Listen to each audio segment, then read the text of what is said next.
welcome to the practice problems video for Lagrange multipliers. Okay, for this question we're going to find minimum and or maximum values of f of xy is equal to x squared plus y squared, subject to the constraint of 2x plus 3y is equal to 6. Okay, so first of all we can just rearrange this guy. This is the constraint equation, so we're just going to move everything to one side. Okay, so minus 6 equals 0. So now this is in the form g of xy is equal to 0, right? So this is our constraint equation, and this one up here, f of xy, that's our main equation. So this is the one we're trying to optimize, okay? So let's start setting up our formula. So this is our Lagrange equation, right? So we have our lambda and our gradients going, okay? So first of all, let's find the gradient of f. What is that? So gradient of f, that's going to be, so the partial with respect to x is just a 2x, partial with respect to y is a 2y, so that's that. And then we have the partial with respect, the gradient of g, that's going to be given by partial with respect to x of this equation, that's just going to be a 2, right? And then the partial with respect to y, that's just a 3, simply.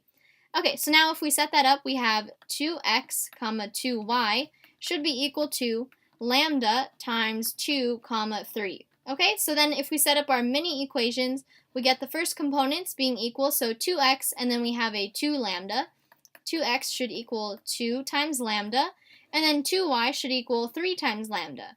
And then 2y should equal 3 times lambda. So first of all, lambda is equal to an x, and lambda is equal to 2 over 3y, right?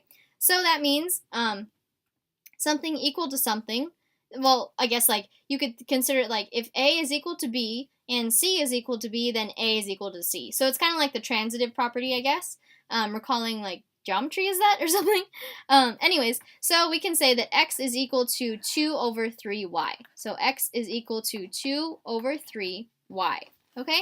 And now with that, we're going to plug it back into the constraint equation. So I'll take this piece of information and I'll do that on the next slide.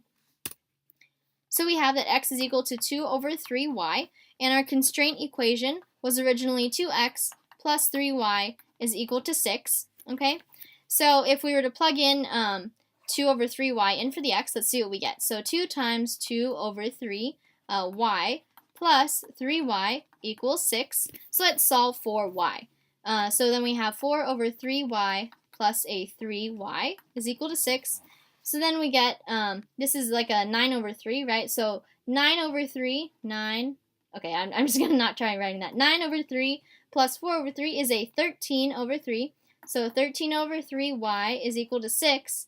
And then if we multiply by the reciprocal, we get 3 over 13, and then 3 over 13. So we get that y must be equal to 18 over 13, okay?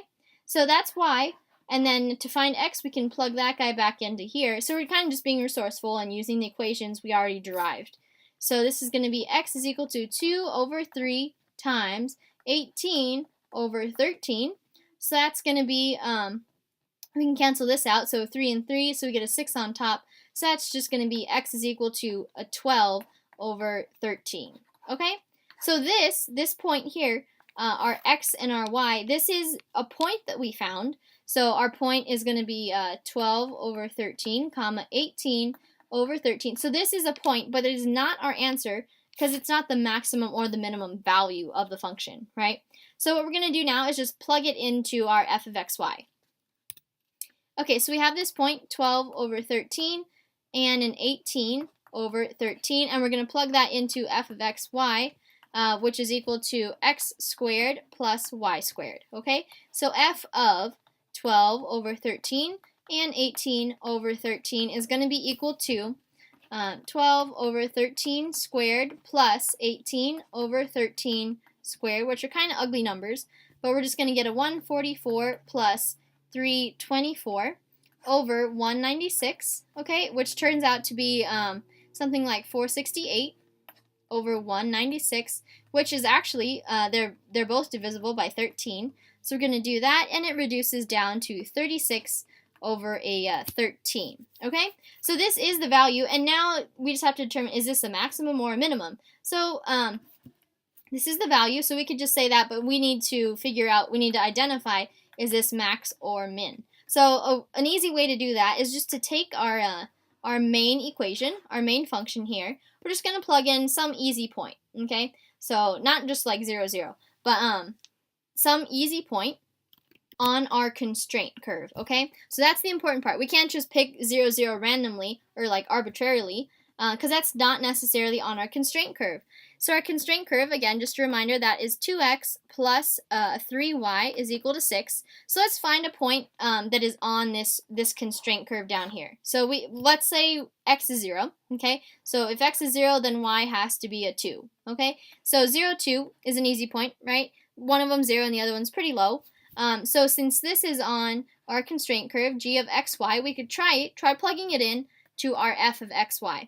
So f of 0, 2 would give us 0 squared plus 2 squared, which is equal to 4, which is actually greater than 36 over 13 in comparison, right? So that means that since this is on our constraint curve and it satisfies the constraint curve, and it's when we plug it into f of xy, it's greater than this point here, this value. That means that this value must be a minimum.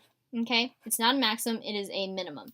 So 36 over 13 is our minimum. Okay?